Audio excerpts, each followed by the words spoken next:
আমি আইনাঙ্গনের একটা বিষয় নিয়ে আসি ব্যারিস্টার শাহেদুল আজম। আজকে একটা অনুষ্ঠানে আমাদের আইন উপদেষ্টা বলেছেন যে এই যে সরকারের বিভিন্ন অঙ্গের গুরুত্বপূর্ণ ব্যক্তিদের ক্ষমতা নিয়ে, আমরা প্রধানমন্ত্রীর ক্ষমতা নিয়ে, রাষ্ট্রপতির ক্ষমতা নিয়ে অনেক কথা বলি, তিনি আজকে বলেছেন প্রধান বিচারপতির অশেষ ক্ষমতার কথা।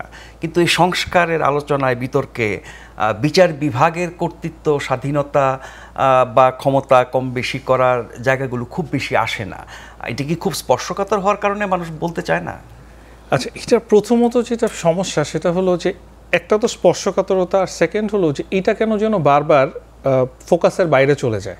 এবং আপনি দেখবেন যে সব কিছুই কিন্তু আসলে দিন শেষে জুডিশিয়ারির উপরই নির্ভরশীল। একটা স্ট্রং জুডিশিয়ারি যদি থাকে তাহলে কিন্তু আপনি অনেক অন্যায়কে বন্ধ করতে পারবেন। তারা যদি প্রশাসনের দ্বারা অথবা লেজিসলেচার আর এক্সিকিউটিভের দ্বারা প্রভাবিত না হয়, তারা সেপারেটলি কাজ করতে পারে, সেক্ষেত্রে তারা কিন্তু অনেক সহজভাবে যে কোনো সিদ্ধান্ত নিতে পারেন। কিন্তু আমরা দেখে এসেছি যে এর আগে এসকে সিনহা সাহেবের সাথে কি হয়েছিল, প্রাক্তন প্রধান বিচারপতি, যে ওনাকে জোর করে দেশ ত্যাগে বাধ্য করা হয়।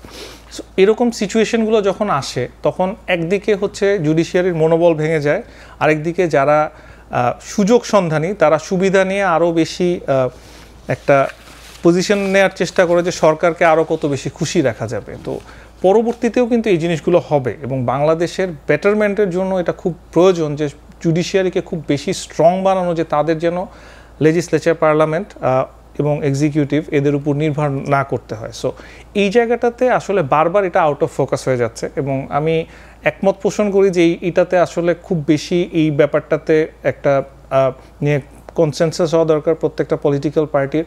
বাট আমরা আসলে দিন শেষে কিন্তু সব জায়গায় দেখছি যে সংস্কারের কথা বলা হচ্ছে, কিন্তু অনেক মাস হয়ে গেল কিন্তু আসলে কোনো প্রোগ্রেসিভ উন্নতি নাই। আমরা নিজেরাও বসেছি এবং যে ধরনের কথাবার্তা হচ্ছে ওই দুইটা জায়গায় গিয়ে আটকে আছে, যে ওই দুইটা প্রধানমন্ত্রী থাকবেন নাকি আপনার 5 বছরের জায়গায় মেয়াদ 4 বছর হবে। তো এইগুলার থেকে বেশি কিন্তু এই যে ছোট ছোট যেগুলোকে মানুষ অনেক ছোট ভাবছে, কিন্তু একটা জুডিশিয়ারির ক্ষমতা যখন বাড়িয়ে দেওয়া হবে, একজন প্রধান বিচারপতিকে যখন তার কোনো ডিসিশন নিতে সরাসরি প্রধানমন্ত্রী অথবা রাষ্ট্রপতির উপর নির্ভর করতে হবে না, তখন কিন্তু দেশটাতে একটা সলিড পাওয়ার গ্রো করবে, যেখানে সাধারণ মানুষ তাদের বিচারগুলো পাবে উইদাউট এনি পলিটিক্যাল ইন্টারভেনশন। কিন্তু আমাদের সব কিছু হচ্ছে একদম চেইন থেকে, যে এই গত 15 বছরে যেটাকে আরও বেশি সিস্টেমাইজড করা হয়েছিল, যে একটা যে কোনো কিছু করতে হলে ওটা আপনার ওই প্রধানমন্ত্রী বা আইনমন্ত্রী অথবা আপনার স্বরাষ্ট্রমন্ত্রী তাদের কোনো পারমিশন ছাড়া কোনো কিছু করা যাবে না, একটা বেল নেওয়া যাবে না, একজনকে জামিন দেওয়া যাবে না। তো এই জিনিসগুলো যখন হয় তখন কিন্তু একদম নিচের দিকে যারা একদম লোয়ার কোর্টের জাজ আছেন তারাও কিন্তু সুযোগ পেয়ে যান, যে ঠিক আছে আমিও একটু সরকারকে খুশি করি।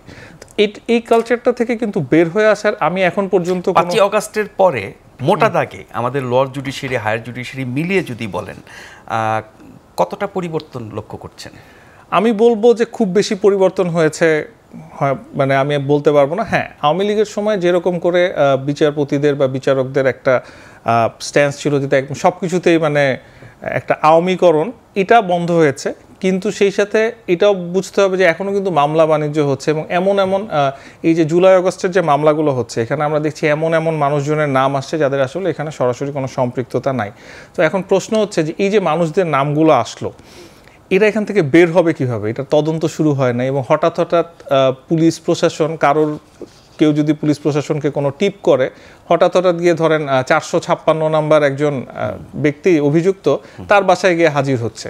তো এখানে কথা হচ্ছে যে প্রথম 40 জন, 50 জন বা 100 জন যারা আওয়ামী লীগের সাথে সরাসরি সম্পৃক্ত, আওয়ামী লীগের পদবিধারী, তারপরে আরও 50 জন ধরলাম যারা আওয়ামী লীগের বেনিফিশিয়ারি, তারপরে আরও 50 জন ধরলাম যে যারা আওয়ামী লীগের সাথে সংযুক্ত ছিল। এরকম 200 জনের বাদে বাকি 200 জন কিন্তু সরাসরি আওয়ামী লীগের সাথে হয়তো কোনো সম্পর্কই নাই, হয়তো কোনোভাবে তাদের নাম কিভাবে ঢুকিয়ে দেওয়া হয়েছে সেটা এখানে বলা হয় ব্যক্তিগত আক্রোশ, শত্রুতা, অপছন্দ, পূর্ণ বিরোধ সব নিয়ে আসা হচ্ছে। হ্যাঁ, সবকিছু নিয়ে আসা হচ্ছে। তো আমি এই ক্ষেত্রে মনে করি যে এই ক্ষেত্রে কিন্তু মাননীয় আইন উপদেষ্টা কিন্তু সরাসরি কোনো কিছু বলছেন না যেগুলো নিয়ে পরবর্তীতে কি হবে। একটি প্রশ্ন খুব স্পর্শকাতর, সেটি হচ্ছে যে বিচার বিভাগ স্বাধীন হলে পরে বাকি 2 বিভাগ কিন্তু ঠিকঠাক মতো কাজ করতে বাধ্য, বা অনেকখানি অপকর্ম, দুঃশাসন, দুর্নীতি, অনিয়ম এগুলো অনেকটা কমে আসবে, এটা আমরা গণতান্ত্রিক দেশে দেখি।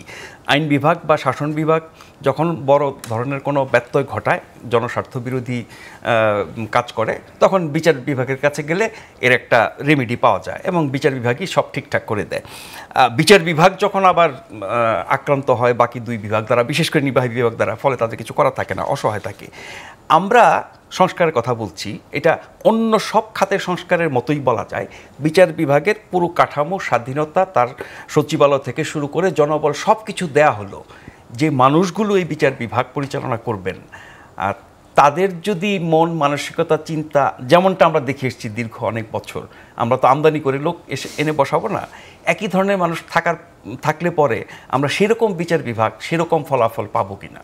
আচ্ছা, ইন প্র্যাকটিস আসলে আপনি যদি চিন্তা করেন যে আওয়ামী লীগ কিন্তু একদিনে মনস্টার হয়নি, 15 বছর শাসন করতে করতে আগাতে আগাতে এমন একটা পর্যায়ে চলে গিয়েছিল যে তাদের মনে হয়েছে যে মানে তাদেরকে কেউ আটকাতে পারবে না। তো আসলে সামনেও যদি দেখা যায় যে গণতন্ত্র প্রপারলি না থাকে এবং মানুষজন তাদের ভোট ঠিক মতো না দিতে পারে এবং আস্তে আস্তে যদি আর কোনো অল্টারনেটিভ না থাকে মানুষের কাছে, তাহলে কিন্তু আবারও হয়তো সেই স্বৈরতন্ত্রের দিকেই আমরা যাব এবং তখন আবার ওই মানুষগুলোই এখন যারা হয়তো অনেক বড় সাহস নিয়ে কথা বলতে পারছেন, তারা কিন্তু এই সাহসটা নিয়ে কথা বলতে পারবেন না। সো এখন আমাদের কিন্তু ওভারঅল একটা মেন্টালিটি, আমি বলবো যে 1990 থেকে আমরা যদি 2005-06 পর্যন্ত দেখি, মানুষের মধ্যে একটা মিনিমাম একটা আদর্শবোধ ছিল, একটা সম্মান ছিল। 2008-এর পর থেকে আস্তে আস্তে 2013-14 গেল এবং তারপর থেকে আমরা দেখলাম যে একটা নতুন কমপ্লিটলি একটা নতুন সোসাইটি ক্রিয়েট হয়ে গেল। আগে আমরা কি করতাম, আমরা একজন শিক্ষককে সম্মান দিতাম, একজন আইনজীবীকে, একজন ডক্টরকে, একজন আপনার ইঞ্জিনিয়ারকে, হ্যাঁ ছিল।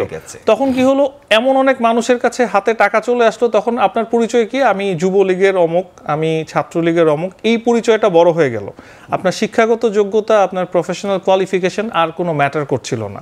তো ওই জায়গাটাতে যখন হলো, তখন দেখেন একজন বিচারপতি কি মানে কতটুকু ওনার নিজের পজিশনকে নামাতে পারেন, যে উনি নিজেকে বলেন একজন আমি শপথবদ্ধ রাজনীতিবিদ, একজন বিচারপতি বলেছিলেন, প্রাক্তন বিচারপতি। তো এই ধরনের মেন্টালিটি থাকবে কেন? একজন বিচারপতি উনি কিন্তু ওনার অনারে বলবেন যে আমার কারোর কথা কেয়ার করার দরকার নেই, আমি বিচার।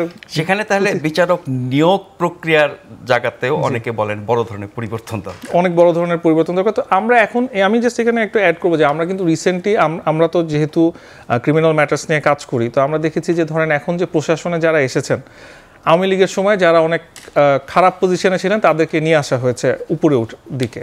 তো তাদের মধ্যে একটা জিনিস যে তাদের সততাটা আছে কিছুটা, এবং তারা অনেকটা আপনার আগের মানুষদের যে একটা রূঢ় আচরণ ছিল মানুষের প্রতি এবং যে একটা পাওয়ারফুল একটা শো অফ ছিল, ওইটা এদের মধ্যে নাই। কিন্তু আবার যারা ওই পাওয়ারফুল শো অফগুলো করতো, তারা কিন্তু আবার নিজেদের কাজগুলো কিছুটা হলেও বুঝতো, এবং তখন কিন্তু একটা স্ট্রিক্ট ভাব ছিল যে আজকে এখন যেমন যে কেউ যখন যে কোনো জায়গায় গিয়ে দাঁড়িয়ে যাচ্ছে, এটা কিন্তু তখন পারতো না। তো আপনি ওই যে একটু আগে আরেকটা কোয়েশ্চেন করেছিলেন যে এই সময়ে আপনার এই যে মানে এই দাবিগুলো নিয়ে বা এই নিয়ে অনেক কিছু করা যাচ্ছে না, কারণ হচ্ছে যে প্রশাসন সহযোগিতা করছে না। এখন একটা জিনিস হচ্ছে যে এই প্রশাসনের বিচার বিভাগ তো এই মুহূর্তে সবচেয়ে স্বাধীনভাবে কাজ করতে পারছে, ফলে বিচার বিভাগ চাইলে নির্বাহী বিভাগ চাইবে না কেন? না, বিচার বিভাগ আর নির্বাহী বিভাগের কিন্তু এটা কমপ্লিটলি একটা ডিফারেন্ট সিনারিও। আপনি যখন পুলিশের কাছে একটা অ্যারেস্ট ওয়ারেন্ট নিয়ে যাচ্ছেন, সে যাবে কি না যাবে এটা তার উপর। তো এখন মৌলিক চরিত্র বাংলাদেশের মানুষের কিন্তু চেঞ্জ হতে সময় লাগবে। আমরা কিন্তু ওই যে আমি যেটা বললাম যে একটা স্প্যান ছিল 1990 থেকে 2005 এবং পরে আবার 2010-এর পর থেকে আমি বলবো বিডিআর বিদ্রোহের পর থেকে মানুষের আস্তে আস্তে সংস্কৃতির পরিবর্তন হতো।